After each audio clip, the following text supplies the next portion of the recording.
I'm Angela. And I'm Paige. Join us as we dive into our obsession with true crime, history, and mysterious stories. We'll explore the intricate details of the corrupt, the cruel, and the calculating. We assume no responsibility or liability for any errors or omissions in the content of this episode. The Corrupt Podcast is based on the facts and our opinions of the case. Listener discretion is advised. Welcome to the Corrupt Podcast. Elisabeth Fritzl is an Austrian woman who was imprisoned by her father, Josef Fritzl, in the family cellar. At the age of 18, she was lured into the cellar, a place typically off limits for the rest of the family, beginning almost 24 years of captivity and horrific abuse from her own father. This case was recommended by our listener, Brandy. She's been with us since the beginning. Thanks for supporting our podcast, Brandy. You rock, Brandy. You can join the Corrupt crew by joining our Patreon or making a one-time contribution through PayPal. Recently, we were able to sponsor a billboard in Oklahoma City asking for information on Faith Ely's murder. We finally made it to Alaska. Woohoo! Thank you to everyone who is sharing our podcast. Okay, so this case is a big one.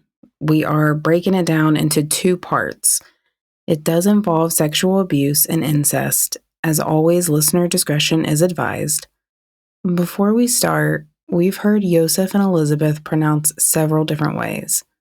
However, I talked to my authentic Amish husband with German roots about this, and he said it's pronounced Josef and Elisabeth. We've heard Joseph, Elisabeth,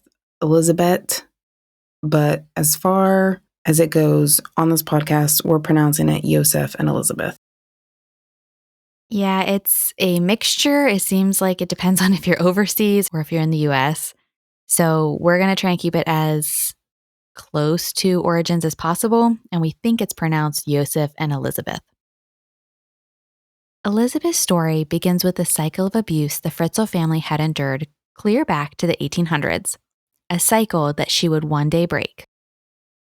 The house located at 40 Ybbstrasse in Amstetten, Austria, was constructed in 1892 and owned by the Fritzl family. The Fritzls had a daughter, Anna. Anna married a mill owner, whose name we couldn't find. However, we're kind of okay with it because he's not that great of a guy, and his name really shouldn't receive notoriety here. So Anna and the mill owner got married, and Anna left the family home. When Anna and the unnamed miller were unable to get pregnant, he became abusive. He beat her and told her that their lack of children was all her fault. Then he began to have sex with female servants in a way that is described as, quote, may or may not have been consensual. We're starting off strong with an asshole. Yep, an asshole whose name that we don't know. The servant became pregnant, which only proved to the miller that this situation was all Anna's fault. The baby was born and the servant was fired from her position.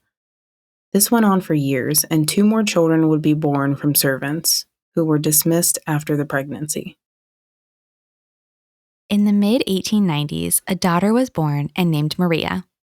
Maria was never allowed to forget that she was illegitimate because of Anna's failure as a wife. And Maria was the servant's daughter? Yep, she was one of those 3 kids that was born to a servant, and then the servant was fired. So she has no idea who her real mother is. When Maria got married, she was also unable to conceive. Just like the situation with her adoptive mother, Anna, Maria was blamed as the reason for the infertility. Maria's husband, though, chose a different route, and he divorced her. This left Maria with no choice but to move back home with Anna and her father. The 2 women took the abuse from the miller, but now Anna was starting to fear for their lives. At the same time, Anna had also inherited her family home at 40 Ybbstrasse. So Anna and Maria walked out of the house one day in 1932. They took what personal belongings they could carry on that 5-mile walk and didn't look back. In 1934, Maria began a relationship with a man named Josef. She never married Josef, but was upfront with him that she was trying to get pregnant to improve her reputation. She became pregnant soon after the relationship began, which was the first step in proving that the infertility issues were not her fault. Josef Fritzl was born on April 9th, 1935. So for clarification, Maria had a relationship with Josef, and then they had a baby, and they named him Josef also. Correct. There are two separate Josefs here. Yep. Josef the father and Joseph the baby. The unique thing is that she names Josef the baby after his father with his first name, but his last name, Fritzl, is actually her maiden name. It's hers. Yeah. Right. So she's still the husband that Maria marries and gets divorced. She keeps his name. So for her, the rest of her life, she's Maria Nenning, but she gave Josef, her son, her parents' name, her maiden name. So that's kind of an interesting spin on that. And she told the older Josef right away that she was just looking for what they called back then an alibi baby. Like, I don't want to be with you. I'm literally just trying to get pregnant to prove that I can get pregnant, which is not a good reason, as we're going to see. With Maria giving birth to a healthy baby boy, she felt that her reputation had been restored. She wasn't interested in a child, and this was a situation where she proved that she could get pregnant, but she really shouldn't have. Maria was not a good mother, and it wasn't uncommon for Josef to be filthy and neglected. She would tell her young son that she only got pregnant to prove a point and that she was disappointed to have a son. Man, I was really rooting for Maria. Yeah, it's a very sad cycle of abuse continuing here. Just before Josef's third birthday, the Nazis invaded Austria, and within a year, his father would be drafted into the war, leaving Josef and Maria alone. Even at 4 years old, Josef could remember how relieved Maria was when the older Josef left. When Josef was 9 years old, an estimated 12,000 bombs fell on Amstetten in 6 months. The entire town was hidden in bunkers underground for days at a time. While almost everyone was in the bunker, she refused to leave the house, choosing instead to sit in the kitchen. Maria loved the house, which she rented out by room to tenants. She would rather die in the house than move to the bunker in safety with her 9-year-old son. When refugees started arriving in Amstetten, it was required for Maria to take them in. The house became overcrowded, with people sleeping in the hallways and on the stairs. Maria loved the house too much, and when even more refugees arrived, she began turning them away. It wasn't long before the Nazis heard of this. They took Maria away to a death camp and put 10-year-old Josef in an orphanage. When the war ended in 1945, Maria would be released from the death camp and Josef from the orphanage. Some bad things had obviously happened to Maria in the time that she was gone. She continued renting rooms in their home to lodgers, but she would very rarely speak and was described as small, unsmiling, and friendless. Her punishments for Josef really ramped up with her return, and she would punish him by tying him to the bed, kicking him with her boots, or making him kneel on the angled, sharp edge of a board for over an hour. The kneeling on the sharp edge of a board is some intense punishment there. It just reminds me, my mother got physically abused. Her stepmom would make them kneel on a broom. And if you can imagine, Ooh. like a broom is like, however you want to, like, a broom is a broom. Circular. So they had to kneel on it, hands behind their back, and hold a penny on the wall Holy with their crap. nose. Yeah. I guess this was actually like a fairly common Austrian punishment for children at the time. Her stepmom must have been Austrian. I don't know. Maybe. I don't know where she is. I just know if I ever meet her, I'm going to slap her. She's probably dead by now, but it's one of those punishments. Like, we would never do this to our children, but I think it was a fairly common punishment back then. A horrible one for sure. Yeah. Maria lost one of her eyes in a fight with a tenant. After that, she would use a scarf or her hand to cover half of her face. Even with the tenants, Josef and Maria were incredibly poor. The house at 40 Ypstrasse was the only thing they had. Even though the war was over, Austria wasn't out of the woods. The Amstetten portion of Austria would be occupied by Russia until 1955. This is how Josef spent his teenage years. He would start school for the first time in 1947 at 12 years old. It was here that Josef would finally begin to make some friends and spend time away from Maria. The Russian-occupied portion of Austria was a horrible place to be. The Russians were raping and basically pillaging the area to people that already were so destitute and had nothing left to give. So the girls were literally forced to walk in packs. They were escorted everywhere that they went for fear of being alone when a group of Russian soldiers would walk by. So because of this, STDs skyrocketed, suicide rates went through the roof because any woman that got themselves into a position with the Russian men or soldiers, they were just killing themselves. Amstetten at this point is a horrible place for a 12-year-old Josef to go to school for the very first time. Dang, so he was being exposed to literally everything. Everything. That probably explains some of the things why he was a little cuckoo. Just the trauma that Josef would have gone through with having that many bombs dropped on Amstetten in such a short period of time. The days and days that they lived in the bunkers without his mom. So you can definitely see where his upbringing really warped him. Yeah, Maria sounded like a real peach of a mother. Josef's father was finally released from being a prisoner of war in 1948, but after being away from home for 6 years, Maria slammed the door in his face. Josef's father did linger around the town for a while before eventually disappearing. At 15 years old, Josef had a year left of school, and he decided it was time to get serious. His teachers noticed a difference in him. Suddenly, Josef was dedicated to bettering himself.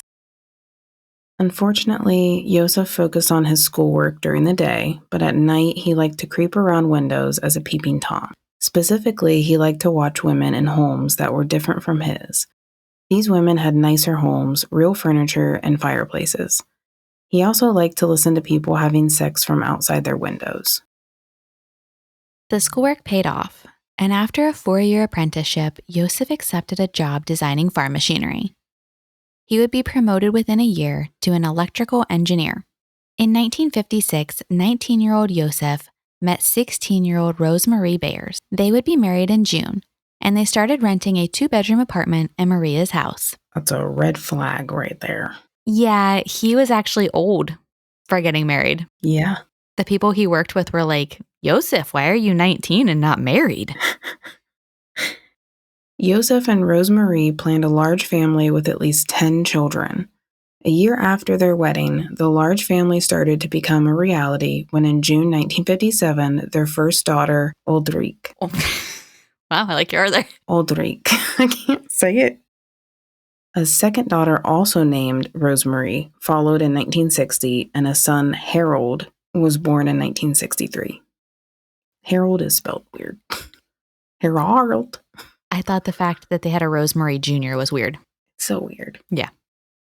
Josef was promoted at work and sent to Africa for 18 months. He didn't speak to his family for the entire time, and he had several affairs during that time away. When he returned home in 1965, things were different with his family. The 3 kids, Ulrike was 8, Rosemarie 5, and Harold was 2. They didn't have a relationship with him. This infuriated Josef, stating that they were all disrespectful children. He also started using the same punishments on them as he had experienced as a child by making them kneel on the sides of boards and becoming physically abusive. Rosemarie became pregnant again, and on April 6, 1966, their 4th child, Elisabeth, was born. Just 6 months after Elisabeth's birth, Josef was separated from the family again. He was back to stalking the streets at night. At first, he was given a warning for exposing himself to a woman in a park. And a couple months later, he would be given a second warning, this time for attempted rape. In October 1967, Josef stalked a woman and her family for several weeks. He learned the family's schedule, what day her husband was away at night, and that she left her window open all night, even when her husband was gone. Then on October 26th, Josef climbed through the open window, went to the woman's kitchen to grab a knife, and woke her up at knife point. Josef raped the woman while threatening to kill her as her son laid next to the bed in his crib. As soon as Josef left, the woman called the police, and Josef was caught while bicycling home. Josef pleaded guilty to the charges. The story even made the front page of the newspapers, calling Josef a monstrous sex fiend. The sentence would be light, just 18 months. He was an engineer with 4 children at home after all. Josef spent 18 months in prison with Rosemarie visiting him often. They never once spoke about the rape. Josef did lose his job, and Rosemarie was forced to take a job in a bakery to support the family. When Josef was released in 1969, he was able to be hired almost immediately in another engineer position in Amstetten. On January 5th, 1971, Josef and Rosemarie had twins, Josef and Gabrielle. The following year, their final and 7th child, Doris, would be born in December 1972. The family of 9 was doing well financially, and in 1973 they bought a summer house in Mondsee, Austria, called the Cistern. It was really more than a summer house, but a summer bed and breakfast with 40 rooms. Rosemarie was then responsible for taking care of all 7 children, running the bed and breakfast, which also included a full restaurant. The older kids were teenagers, but they still had 2-year-old twins, and Doris was only a year old at this time. Can you even imagine the workload that Rosemarie had going on there? That'd be hard. Yeah, and Josef just liked to sit out by the beach while she's working and literally running the business.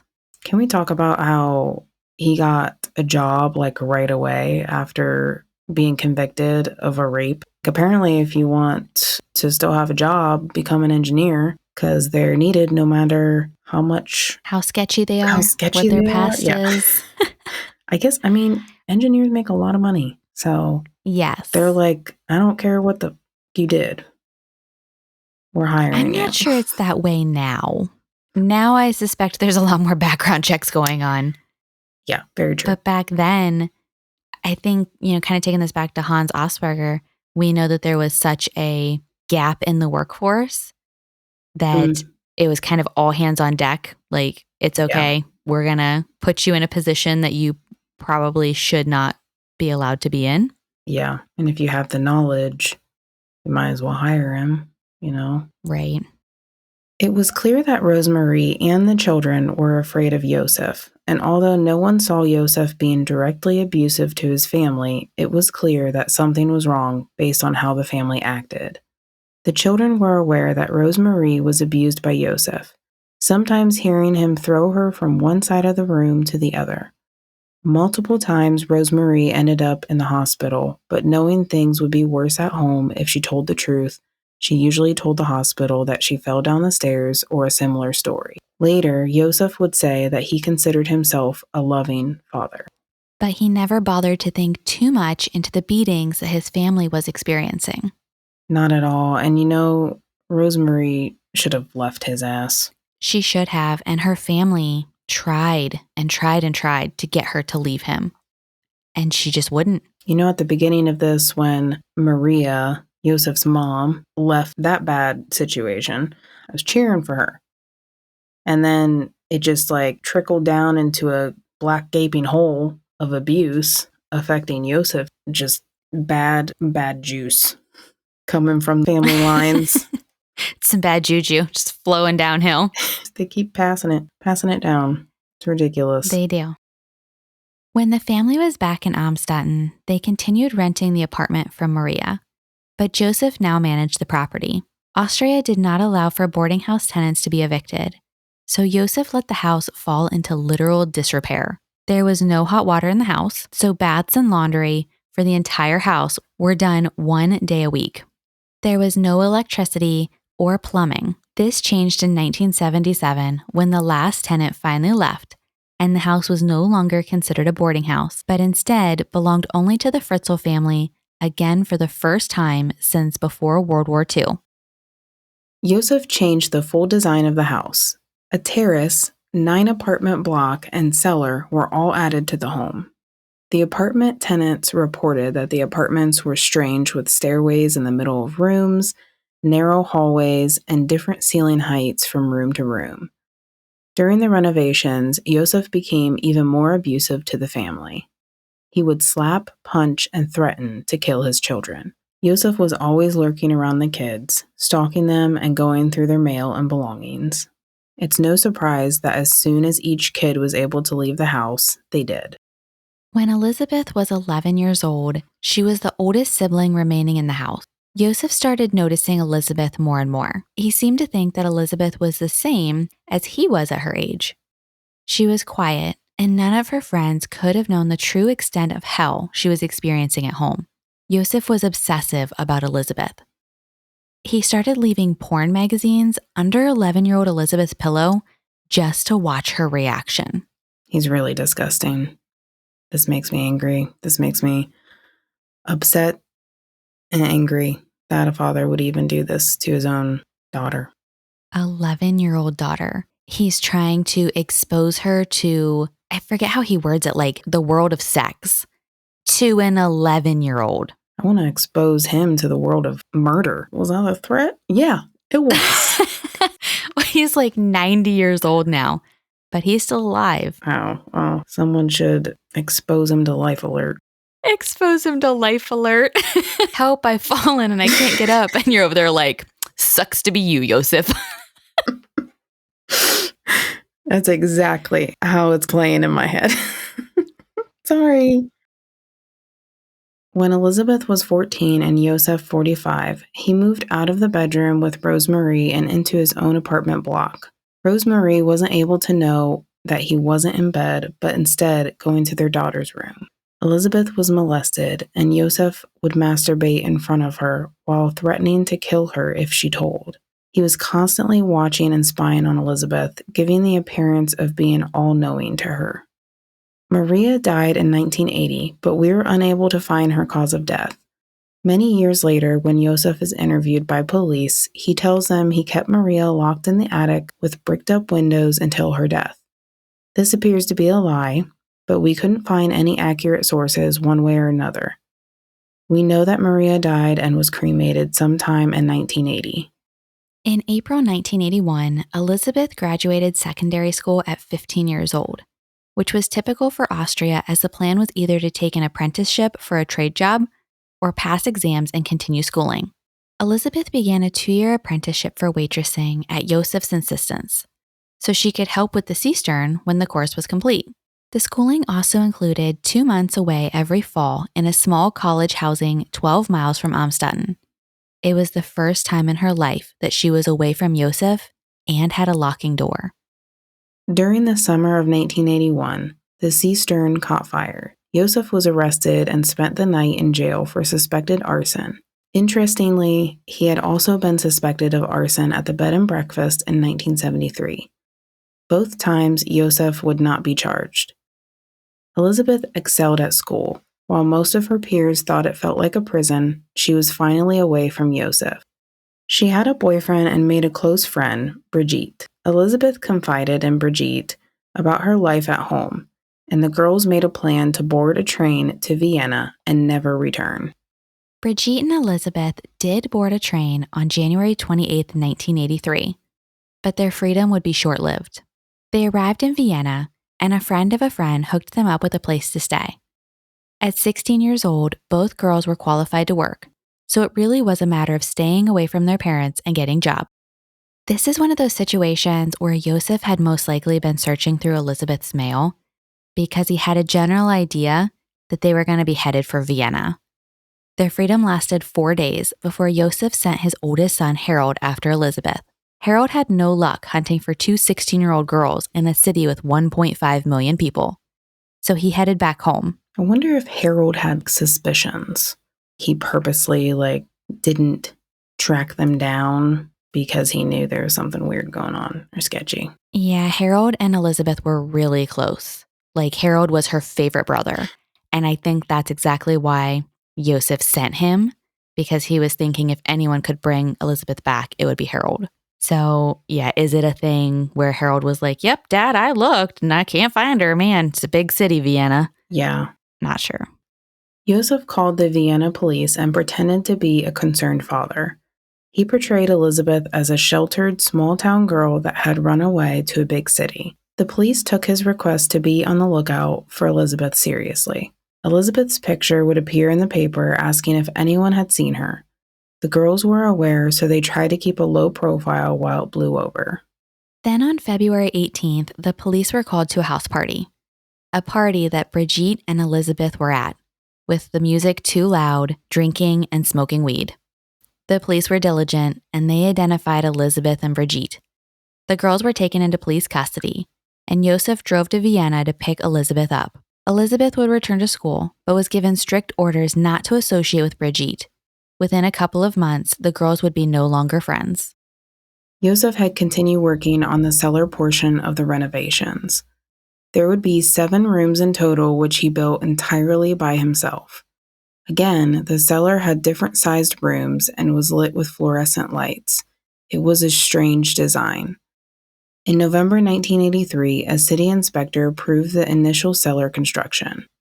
Then Josef spontaneously decided the cellar needed 2 more rooms. He applied to the city for additional space, which was approved, but an inspection was never completed. No one knew that Josef had spent 9 months from November 1983 to August 1984 working on those additional 2 rooms.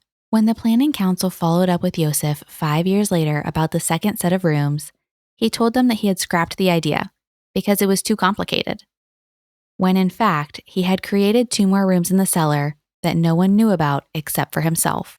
By May 1984, Elisabeth had recently turned 18 years old and was secretly planning on moving in with her older sister, Rosemarie, in the fall. She was tiny, only about 80 pounds, with short brown feathered hair. After Elisabeth's trip to Vienna, Josef was worried that she would tell someone about the sexual abuse, and he hadn't crept into her room since her return. Instead, he focused all of his time on the cellar, and by May 1984, the secret 2 additional rooms were almost complete. According to Josef, it wasn't until that May that he realized what the 2 extra rooms were for. As we all know, they were for Elisabeth. Josef had cut a hole from his workshop with a swinging shelf to conceal the entryway to the 2 additional rooms in the cellar. From that hinged shelf, there was a crawl space that was so small, Josef had to duck down to walk through. The crawl space led to a narrow passageway, which ended at a door, and finally into a bedroom. This was the tight area where Josef would bring a king-sized bed and plastic kitchenware. Plastic forks and knives, because a real knife Elisabeth could have used as a weapon. Josef had installed electricity, an electric stove, and plumbing with cold water. There was a single light bulb hanging, which Josef could turn on or off from several rooms away. Over the cellar dungeon where Elisabeth would be kept was the 9-unit apartment building with tenants. Elisabeth was just days away from moving in with her sister Rosemarie when she broke the news to her parents on the last weekend in August. Josef had completely lost it, shouting and yelling in her face that, "You won't get out of it like this," which didn't make sense to Elisabeth. On Wednesday, August 29th, 1984, Rosemarie the mother and Rosemarie the daughter were out taking a walk, leaving Josef and Elisabeth alone at 40 Gipstrasse. It was at this point that Josef asked Elisabeth to help him carry a large door to the garage. Once in the garage, Josef told Elisabeth that he wanted to talk with her privately and asked her to follow him to the cellar. No one in the family had been in Josef's apartment or the cellar, but Elisabeth agreed. She sat down at the table while Josef unlocked a door and went to grab something. Suddenly, his hand was around her face with a chloroform-soaked cloth. When Elisabeth woke up, she was lying in a king-sized bed with chains around her upper arms and wrists. The chain was long enough for her to get on and off the bed, but that was the full length. The chains did not even stretch to the toilet. Josef had left Elisabeth like that for 2 days. Then on the second day, after Josef played the concerned father by reporting his 18-year-old runaway daughter to the police, he arrived back in the cellar. He brought a plastic salad bowl in case Elisabeth needed to use the restroom. Now he provides the bowl, after he left her tied to the bed, unable to reach the toilet or provided food for 2 days. Yeah, there had to have been accidents on the bed and whatnot. Like, you can't hold Oh, that for absolutely. two, like, here's a salad bowl to what? To do more? Is he going to clean it up? So many questions right now. It's disgusting. It's really bad. And I'm sure she was incredibly dehydrated at this point, too. Like, that's 48 hours without liquids. Yeah. He untied her wrists, but placed a heavier chain around her waist. This chain was longer and allowed her to reach the toilet, sink, and electric stove. Josef then beat Elisabeth by slapping, punching, kicking her with boots on, and suffocating her for 40 minutes before raping her for hours. That longer chain wasn't for Elisabeth's benefit, but for Josef to have better access to sexually assault her. This continues every day for months. Twice daily, Josef would rape Elisabeth. She fought back, screaming and scratching at his face, but sadly, it didn't matter to Josef. He just kept telling her that no one could hear her, and her size was so small that she couldn't physically fight him off. A TV with VCR had been installed in the dungeon bedroom. Josef had then driven outside of Amstetten to buy porn and props. He made Elisabeth watch and reenact his favorite parts of the films. In between the rapes, Josef went about his business as normal. Daily breakfast and dinner with Rosemarie, and working. To the outside world, Josef was the concerned father. He told police that Elisabeth had been talking about a cult and abusing drugs before her disappearance. So Josef's theory was that his now twice runaway daughter had left to join a cult. To back up the cult story, in September, Josef made Elisabeth write a letter, saying that she had joined a cult and ending the letter, "I am happy where I am." The sick, twisted bastard had left her alone in the dark and starved her for over a week to get Elisabeth to write that letter. Josef then drove 100 miles away to mail the letter. When the letter arrived the next day, he showed it to the police and Rosemarie. The police never investigated Elisabeth's disappearance or the family's criminal background. If they had looked into Josef, they would have seen the rape charge. Exact. Just one look. It just irritates me that wasn't even done. They took him for his word, and nobody investigated it.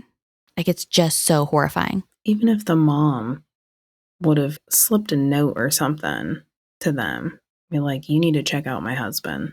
Because she had weird feelings about him. She always did. She was literally living the abuse day after day, watching him beat on her children day after day. Yeah. You can't tell me not at one point did she think, maybe Josef did something. Mm-hmm. Right. What mom is not going to think that when you're living in that kind of hell? Yeah. We'll get into that a little bit more with Rosemarie later, but it just seems so strange to me that she didn't have any inkling that something was wrong. I feel like deep down she knew, but fear could have been a factor. Absolutely. Fear for her life. She also still had young kids at home. Mm-hmm. You know, Doris was very young at this point. Mm-hmm. But it just it boggles my mind. Like, if the policemen were inside the house, what if, and she was fearful for her life and for her children's life, but the policemen were inside her house and she could have just said something to them right then and there. They had weapons and Josef didn't have anything. In the garage, I think he has 2 guns. Well, he wouldn't have gotten there because the police would have tackled him. Police to the rescue. By the winter of 1984, it was freezing in the cellar. The walls were wet all year round, but now the bricks were freezing over as well. Josef had taken all of Elisabeth's clothes, so she was forced to make a sort of smock from the bed linens. Josef also continued punishing Elisabeth by leaving her in the dark without food for days at a time. This is how it was for Elisabeth at Christmas time. She was alone in the freezing cellar, while her family was upstairs celebrating Christmas. The chain around Elisabeth's waist was a problem for Josef because he would get entangled in it, so he spent months planning a new way to keep Elisabeth trapped in the cellar. Josef bought 2 steel doors, which he reinforced with concrete. One door went on the doorway to Elisabeth's cellar room, and the second door in the cellar workshop. To top it off, he added bank-level security locks, bolts, and electronic security pads to the doors. It's been speculated that Josef had someone help to install those doors. The concrete reinforcement made each door 660 pounds. How did he install that by himself? If he had help, maybe by someone who didn't know what the door was for even, that person has never come forward. Yeah, if he would have had someone help him, he would have had someone help him install it, which would have been close to Elisabeth. I would think Josef would have drugged Elisabeth or something to keep her quiet. Because if she would have heard someone like close by, she would have been screaming for help and it would have been over. Yeah, it's almost like a conspiracy theory with it. Some of the neighbors actually saw what they described as another man going into the cellar. And according to Josef and Elisabeth, Josef was the only one ever allowed in the cellar. So it could be that somebody's lying and there was another man going in, but that would mean that Elisabeth is protecting that other person for some reason. Is the cellar accessible from outside? Is that how the neighbors were able to see who was able to go in? Okay. There's 2 entrances. It's literally like a maze. Maybe that's how his mind is, a maze up there. You know, A scrambled maze, yeah. Scrambled egg. I think it's one of those things where just because you can do something doesn't mean you should do something. Like it's back to that, like you're an engineer, you could design a house, but should you design the house? Because now everything's like random stairways and places, and I feel like that's really off-putting if you walk into a room and this room's got really low ceilings and the next room's got really high ceilings. It's really strange. You know, to piggyback off of that, you would also like think he wouldn't be a good engineer if his mind works that way. You know what I mean? It's true. No, he's all over the place. It does make you wonder what his engineer work was like. Like, was he actually successful at this? Yeah. I don't know. Like maybe he warped the narrative there. Maybe he actually wasn't that great at it. He probably wasn't, to be honest. We'll never know. Nope. Elisabeth was told that the cellar was now equipped with photosensitive alarms. So if she attempted to open the door, she would be killed by electrocution and gas. Josef made sure to reiterate that it would be suicide and no one would ever know what happened to her. The chain around Elisabeth's waist was removed in May 1985. On several occasions, Elisabeth attacked and attempted to overpower Josef, but he beat her every time, sometimes so badly that she couldn't move for days. This went on for 2 years, with Elisabeth looking for an escape and risking her life anytime the possibility came up. In August 1986, Elisabeth noticed that her body felt different, and her period was late. She knew that she was pregnant. Josef seemed to know right away too, saying that her body temperature had risen just like Rosemarie's had when she was pregnant. He also told Elisabeth that she should be thankful because every woman wants a child. He needs to go in the grave. Yes. I'm done. It's horrifying. That's terrible. That's terrible. Say to your own child that she should be thankful because every woman wants a child that's fathered by their father.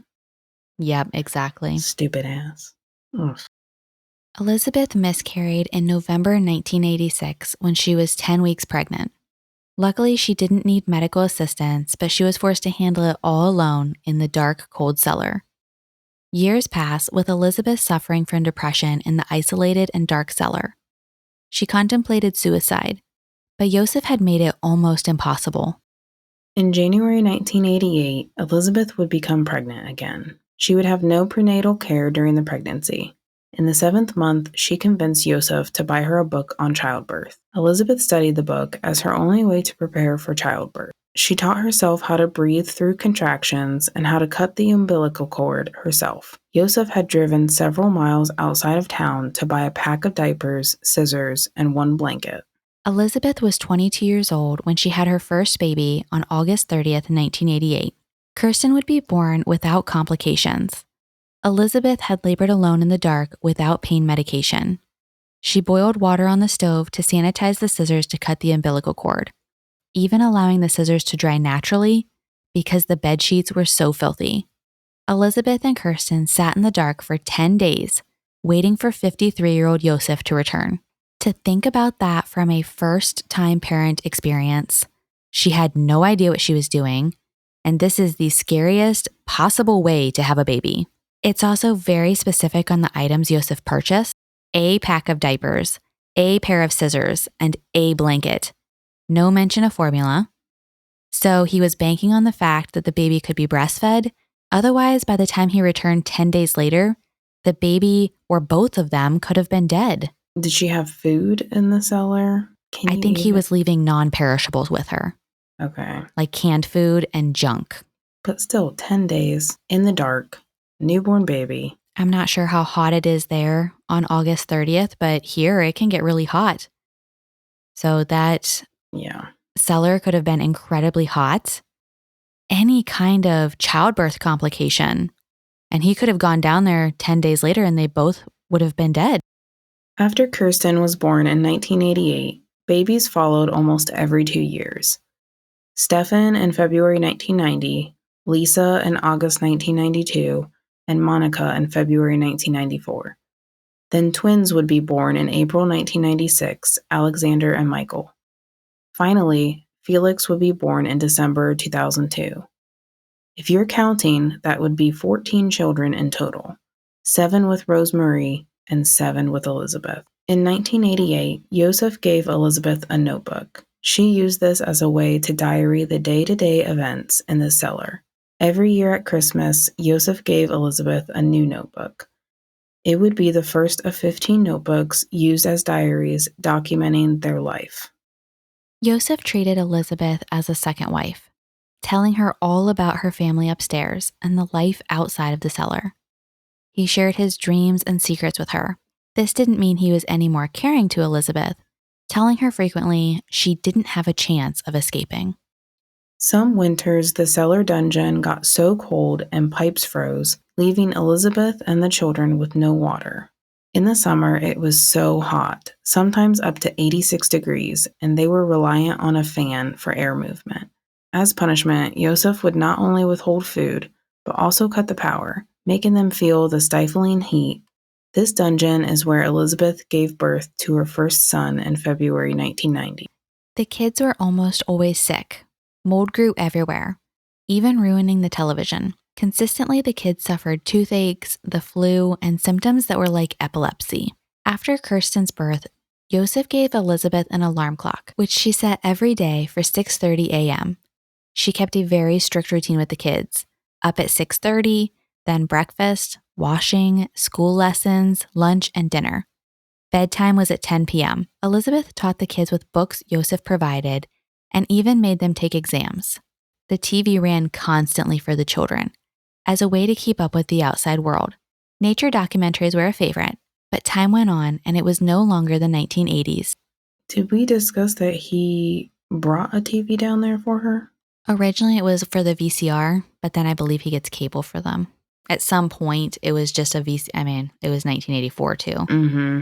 Yeah. I'm not sure how advanced cable was at that point. There was no direct TV. Signal was horrible down there, probably. The fact that she got any kind of signal in the cellar. Yeah. My parents couldn't get signal out in BFE, let alone the cellar. I know. Just like the antennas, like you having to move it all the time. God help you if it storms. Mm-hmm. Gone. We're showing our age here. Board games. That's what they were. Board games. No TV, board games. Yeah. Years later, Josef continued driving an hour and a half to a grocery store to buy supplies. He bought junk for them. A receipt later was found for frozen fish fillets, Fanta, bread dumplings, sausages, and canned goods. No fresh fruit or vegetables, just basic processed foods. This is where we are ending part 1. This part was dark, but Elisabeth will escape the cellar in part 2. Spoilers there. Subscribe and check it out. We would love for you to become part of the Corrupt crew. You can find us on Patreon with multiple tiers and PayPal. This will score you our appreciation and will announce your name in a future episode. Both links are in the episode notes. Case suggestions and feedback can be emailed to us at corruptpod@gmail.com. The sources for this episode would be listed in the episode notes. You can find us on Instagram, Facebook, and Threads. Don't forget to subscribe to catch our new Corrupt content. Please also leave us a review wherever you're listening to this episode. Bye. Bye.